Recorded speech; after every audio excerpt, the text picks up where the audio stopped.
Today's story is a special one because this story was the very first one told on one of my personal favorite YouTube channels. The channel is called Wartime Stories, and basically the content is the strange, dark, and mysterious meets the battlefield and beyond. The host of Wartime Stories is Luke Lamanna, and he was a recon Marine, so very high speed, and he's got a great radio voice. But most importantly, he ferrets out these totally insane stories from service members from their times all around the globe, running into these unexplainable phenomenon and seeing and witnessing and being a part of things that just didn't make any sense. I mean, the stories he finds are terrifying and so intriguing. But in addition to just wanting to plug this amazing YouTube channel, I actually have another reason why I'm talking about wartime stories, but you'll have to August 16th, 1942. A woman named Ida Ruby was riding her horse on a dirt path right near a beach just south of San Francisco, California. Now, during the week, Ida was a telephone operator, but it was a Sunday, so she had time off, and the way she liked to spend her time off was by riding her horse along the coastline and, looking out at the beautiful water and taking in the nature and all these unbelievable cliffs that went down to the water. I mean, this was a beautiful area. And every time Ida would go out and do this little ride around, she would bring binoculars with her. And so anytime she saw something of interest, she would stop and, use her binoculars to see what it was, like animals or things out over the water. And on this particular Sunday, Ida turned a corner, and as soon as she did, something caught her attention off to her right, out over the water. And so she stopped her horse and she turned and she looked out, and the sea was very calm, and she could see way out just past the horizon was what looked like this black thing kind of hovering over the water. And instead of raising her binoculars right away, she just kind of squinted and looked off in the direction, and she quickly realized what it was. It was a blimp. Now, today, when we hear the word blimp, we very likely think of the Goodyear blimp that kind of sits over sporting events, with the big Goodyear logo stamped on the side of it. It's basically a big balloon with a gondola that sits underneath it for the person who's driving it and passengers. And that's actually exactly what Ida was seeing, a big oversized balloon with a gondola underneath it. But this was not a Goodyear blimp, it was a military blimp. Because this was 1942, right in the middle of World War II. And 9 months earlier, the United States had joined World War II after the Japanese had bombed Pearl Harbor.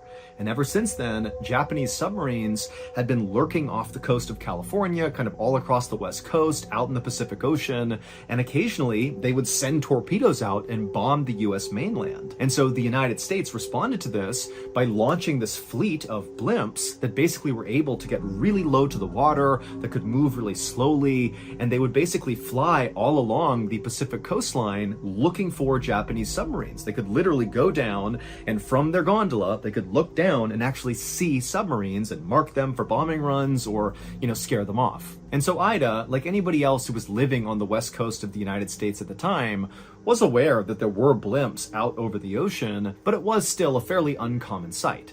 And so because of that, Ida was sort of intrigued, and so she raised her binoculars and she focused on this blimp, and she would see something that was so strange that even 80 years later, nobody can fully explain it. But to really understand why what she saw was so weird, we need to back up about 5 hours on the same day to about 6 a.m. at a military base just north of where Ida was seeing this blimp. And so at 6 a.m. at this military base, that particular blimp that Ida would later see was at this military base on the ground, and some Navy pilots and mechanics were preparing the blimp for a routine mission out over the San Francisco Bay to look for Japanese submarines. The intended path this blimp was going to take on this day was it would leave the base, and the pilot would take it over the famous Golden Gate Bridge, and then it would travel 28 miles to the west to the Farallon Islands. And then from there, the pilot would go 20 miles to the north to a peninsula called Point Reyes, and then from there, the pilot would head south along the coastline all the way back to base. This whole mission profile was scheduled to take about 4 hours. The pilots for this mission were going to be a 27-year-old Navy lieutenant named Ernest Cody and a 34-year-old officer named Charles Adams. And both of them were very experienced blimp pilots. They had done missions like this many times before. This was going to be a very routine mission for them. And then also, in addition to those two pilots, there would be a Navy mechanic who would join the two pilots in case there was any malfunctions with the blimp during the mission. And so everything was going to plan with this blimp that morning. There was nothing unusual about this mission, but right as the two pilots and the mechanic were literally getting inside of the gondola to begin this mission, Lieutenant Cody looked down at the control panel inside the blimp, and he noticed the blimp was way heavier than it should have been. Now, you have to understand that the level of rigor that went into preparing these blimps for flight was really intense. I mean, they were weighing every little thing that was put inside of this blimp because it was a really important part of flying these blimps, understanding how heavy it was. And so for this to be too heavy just made no sense. And so at first, Cody and Adams began like tapping on the control panel, thinking maybe the panel itself was malfunctioning, and if they hit it hard enough, the little ticker would go back to a normal weight. But despite, hitting the panel, it still showed it was too heavy. And so they flagged over the mechanic who was going to be joining them on the flight anyways. And the mechanic looked and kind of thought for a second and then realized, that day it had been very foggy. And so it was totally possible that all this extra moisture in the air had stuck to the surface of the balloon. And so collectively that had added quite a bit of weight. I mean, this is a massive balloon, a lot of surface area, a lot of water. Now, this was not some crisis. At worst, this was an inconvenience. Basically, they had to wait until this moisture kind of burned off once the sun came out, and then they could fly the blimp. But Cody and Adams, they just didn't feel like waiting. This mission was so routine, so simple, they'd done it so many times. And so Lieutenant Cody and Officer Adams decided that the easiest and fastest solution to this problem was simply to tell the mechanic who was going to come with them on this mission to not come with them. Without his weight inside of the gondola, even with this extra moisture in the blimp, it wouldn't matter. The blimp would still be light enough to fly with just the two pilots on board. The mechanic didn't care, so he hopped off, and then Lieutenant Cody and Officer Adams took their seats inside the gondola, and sure enough, when they looked at the control panel, the blimp was ready to go. It was light enough. And so Lieutenant Cody fired up the blimp's engines, and just after 6 a.m. that morning, Lieutenant Cody and Officer Adams lifted off the ground and began their routine mission. About an hour and a half later, at 7:38 a.m., Lieutenant Cody radioed back to air control saying that so far the patrol had been totally routine, everything was going smoothly, they hadn't seen any Japanese submarines or anything out of the ordinary, and also Lieutenant Cody said they were positioned just east of the Farallon Islands, which meant they were exactly on course and really everything did seem to be going exactly to plan. But 4 minutes later, Lieutenant Cody radioed back again to air control, and he said they had just spotted an oil slick down on the water. So basically, picture from their perspective, they saw that gleaming oil sitting on top of the ocean. And so at the time, this often signaled that below the surface of the water, under this oil slick, was a submarine. So this is like a telltale sign that the Japanese could be right here. So Lieutenant Cody and Officer Adams told air control that they were going to descend in the blimp down to the water and fully investigate this oil slick, and then they'd report back. This last transmission happened at 7:50 a.m. A few minutes later, a fishing boat named the Daisy Gray was gliding slowly through the water just east of the Farallon Islands when all of a sudden the captain, who's looking straight ahead, he turned the boat and he happened to see straight ahead of him this massive blimp, the same blimp Lieutenant Cody and Officer Adams were in, descending very quickly through the clouds down towards the water.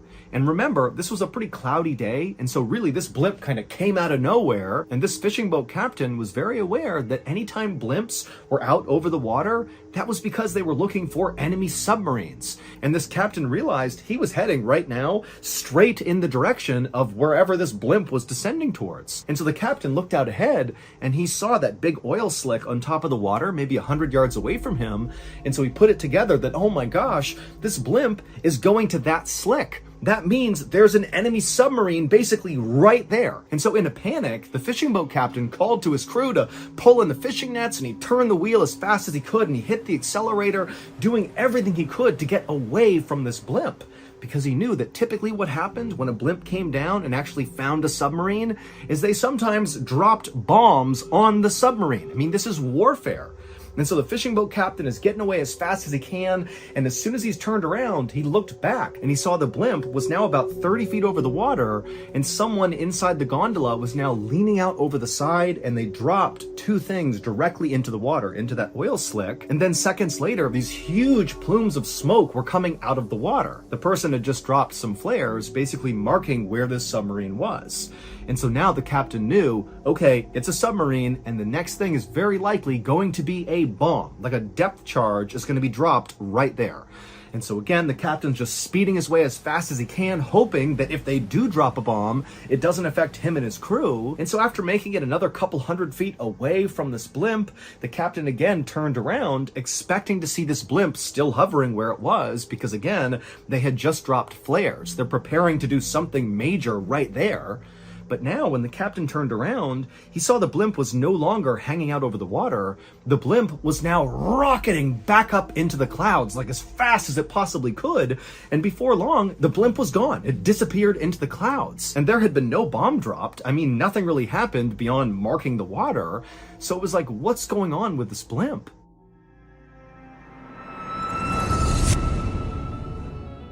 Some of you might know that before I became a professional, strange, dark, and mysterious storyteller, I was in the military. And while I was in the military, I definitely had some pretty wild experiences all around the world.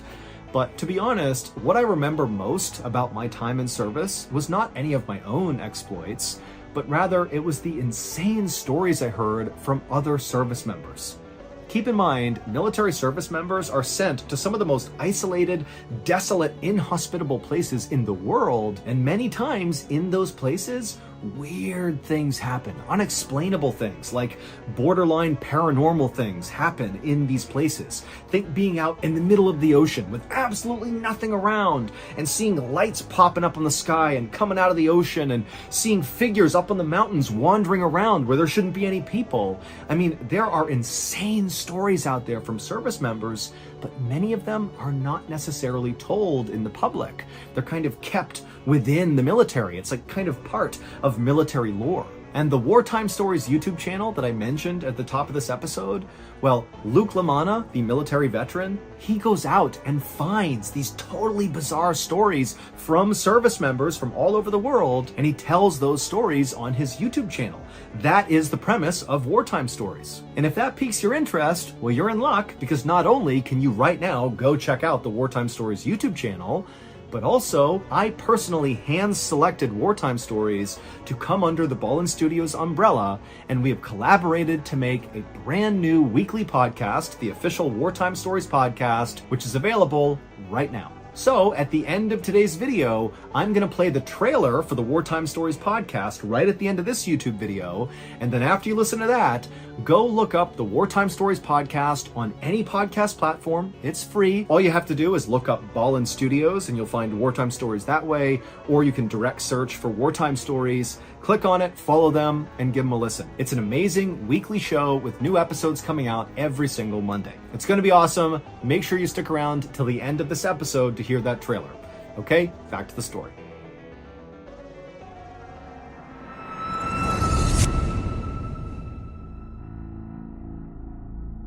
Meanwhile, back at air control, the last thing they heard from Lieutenant Cody was, hey, we see this oil slick down below, we're going to investigate, and we'll radio back when we're done. And so Lieutenant Cody and Officer Adams, they had clearly descended down to the water because that fishing boat saw it happen, but then after they rocketed back up to the clouds for some reason, they never radioed back to air control. And so air control is waiting and waiting. They're not hearing back from Lieutenant Cody or Officer Adams. And finally, they began hailing the two pilots to say, hey, what's going on? You said you were going to investigate. What'd you find? What happened? But they could not get in touch with Lieutenant Cody or Officer Adams. And so eventually, after enough time had passed and they still had not heard from these pilots, air control sent two seaplanes out to that area east of the Farallon Islands to find the blimp and make sure the blimp was okay. But when the seaplanes got out there, they couldn't find the blimp anywhere. I mean, they flew all over the place doing wider and wider circuits. There was no sign of the blimp. And when they looked down at the water in the same area where Lieutenant Cody had called out that slick and where that fishing boat had also seen the slick, well, the slick was gone, or the seaplanes just couldn't see the oil slick. But the seaplanes stayed on station in that area near the Farallon Islands for another 2 hours, just flying all over the place, kind of hoping to eventually see this blimp.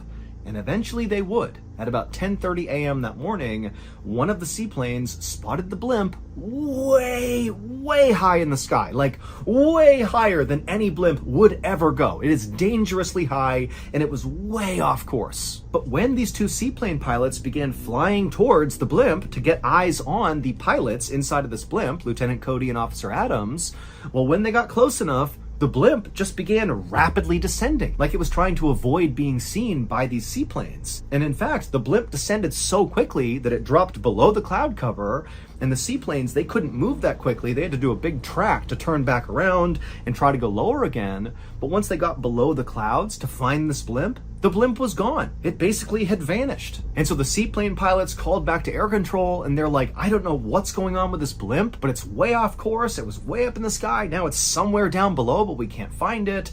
We got to get in touch with Lieutenant Cody and Officer Adams. There's obviously something wrong. But air control would try over and over again to get in touch with these pilots, but neither Cody nor Adams ever responded. They had just gone totally radio silent. And at the same time, this chaos with this blimp is happening, Ida Ruby, the woman at the beginning of the story, was riding her horse on that dirt path near the beach just south of San Francisco, and she looked out over the water and she saw that blimp. And so Ida Ruby, she stops, she raises her binoculars, and she looks at this blimp. And after she focuses her binoculars, she realizes there's obviously something wrong with this blimp. The actual balloon portion of the blimp, which said Navy on it, had collapsed so much in the middle that you couldn't even read the word Navy. It was all crumpled together because, again, the balloon is like deflated. And also she saw that this blimp appeared to just be kind of listing as if the wind was blowing it and it was not being directed by the pilots inside. And this blimp appeared to be getting blown directly towards Ida. And so she lowered her binoculars and she looked out with her naked eye, and sure enough, this crumpled up blimp that was still afloat, but clearly was not doing too well, was getting closer and closer and closer to her. And as it was getting lower and lower to the ground, and she's starting to worry it's going to smash into her. But right as this blimp was about to pass basically right over her head, she raised her binoculars one more time and she got a clear look inside of the gondola where Lieutenant Cody and Officer Adams would have been. Now, Ida Ruby has no idea who's supposed to be inside of this blimp and who isn't, or even what they're doing, but she definitely recalled exactly what she saw inside of that gondola, and that's the thing that has troubled everybody for so many years. Because what she saw was 3 people inside of that gondola. And if you recall, that gondola only ever contained 2 people. It was Lieutenant Cody and Officer Adams. But now Ida Ruby is looking up, and clear as day, there are 3 people in that gondola. Even though at no point was there 3 people. It didn't leave with 3. It didn't come down and take more people on board. It made no sense that there were 3 people inside of that gondola. Again, Ida Ruby wouldn't have known that, but when that information got passed, this was like, how could that be? And so after seeing the 3 men inside of this blimp, Ida lowered her binoculars and watched in horror as this deflated blimp drifted just above her, like practically arm's length above her, and careened over the cliffs behind her and smashed into the ground.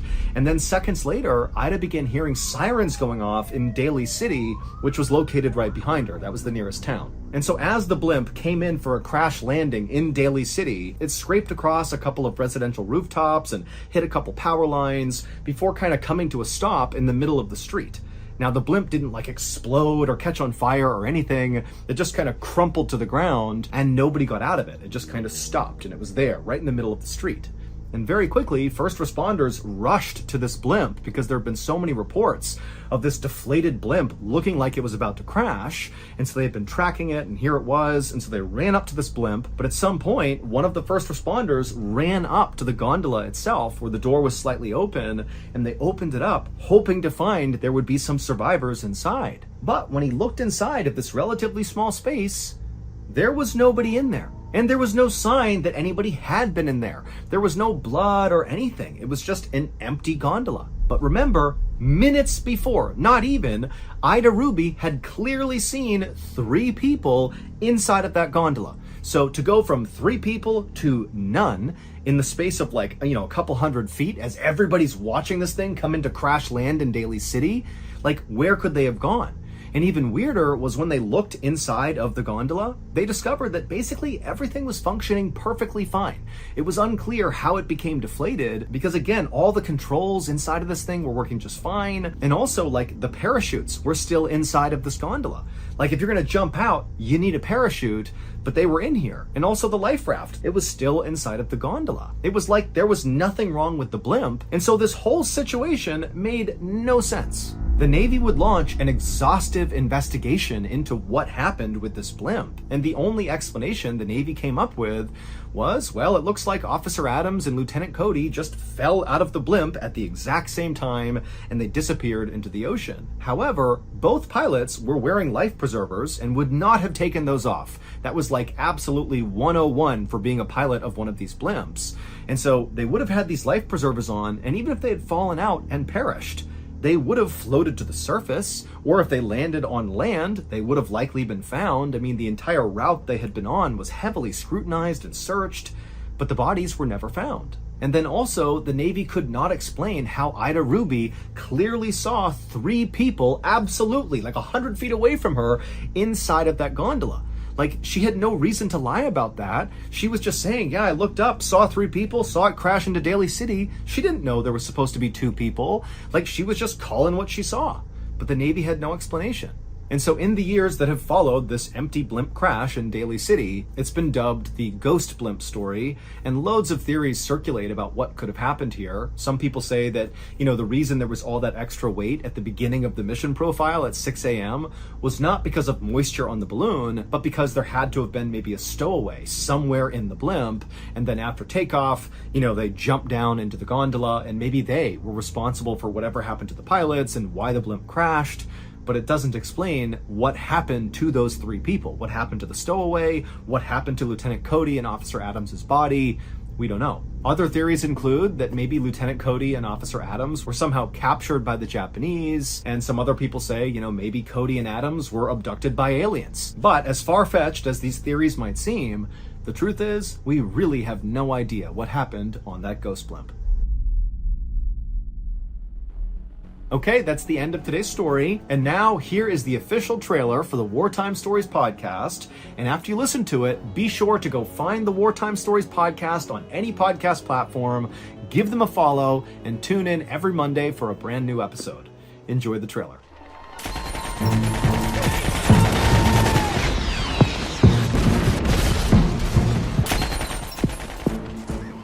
What kind of stories come to mind when you hear the term war? Stories of courage under fire, daring accounts of espionage, or despicable crimes against humanity.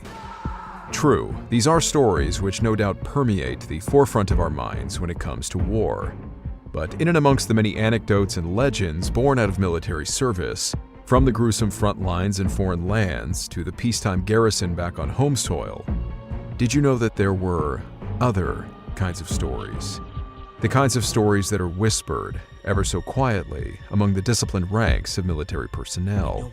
Experiences that often go unreported because, well, who among their commanding officers would believe them?